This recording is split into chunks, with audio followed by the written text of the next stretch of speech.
ابوبکر و عمر و هم گفتن که ما فاطمه رو اذیتش کردیم و سخط آوردیم، بریم مثلا یک عیادتی ازش بکنیم و طلب رضایت بکنیم از اون. خب طلب رضایت از فاطمه به یک عیادت درست میشه یا بعد اون غلط اصلی که کردید، اون کاری که ادامه کردید، حق رو برگردونید.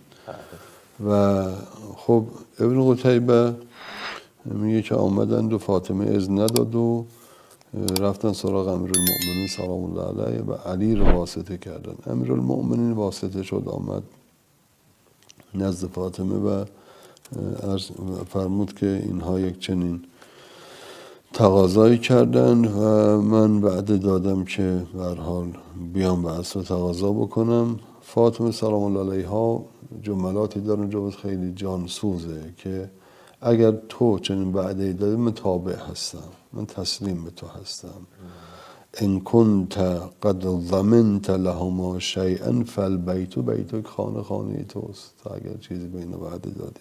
و النساء تتبع الرجال لا اخالف علیک بشیء، من تابع تو هستم و مخالفت تو رو نمیکنم. فاذن لمن احببت، هر کس رو که میخوای اذن بده. خب اینها آمدند، اذن داده شد آمدند، اما هم ابن قتیبه و هم متون ما تصریح دارن که سلام کردن جواب نشنیدن.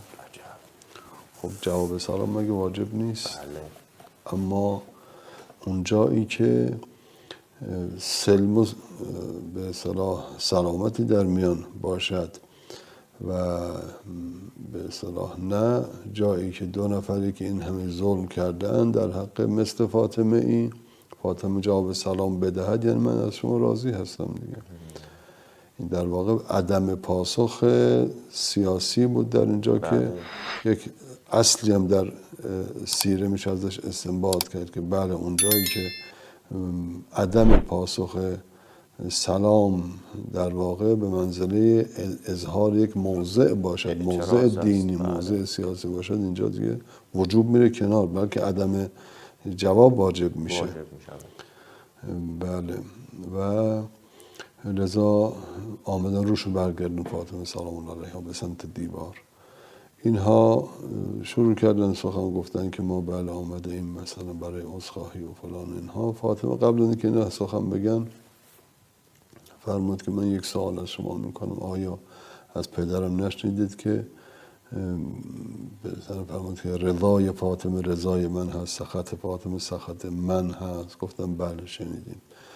دست به آسمان و فرمود که خدا و فرشتگان رو شاهد میگیرم که انکما اسخطتمانی ولم ترضیانی، شما من رو به سخط آوردید و رضایت من رو کسب نکردید. اللهم این اشهدک فاشهد یا من حضرنی، ای حاضران شاهد باش، انهما قد آذیانی فی حیاتی و عند موتی، من اذیتم کردن در حیاتم هنگام رحلتم که الان مثلا در حال بیماری. والله لا اکلمکما من رأسی کلمتا، هیچ سخن با شما نخواهم گفت حتی القا ربی، تا خدایم رو ملاقات کنم. فاشکوکما الیه به ما صنعت ما بی برتکبت ما منی، نسبت به اونچه که به اصطلاح به من انجام داده شکایت شما رو بکنم. تو نقل ابن قتیبه باز هست که فرمود که من در هر نمازی به شما نفرین خواهم کرد. الله اکبر. عجیبه اینطور در هر نمازی به شما نفرین خواهم کرد و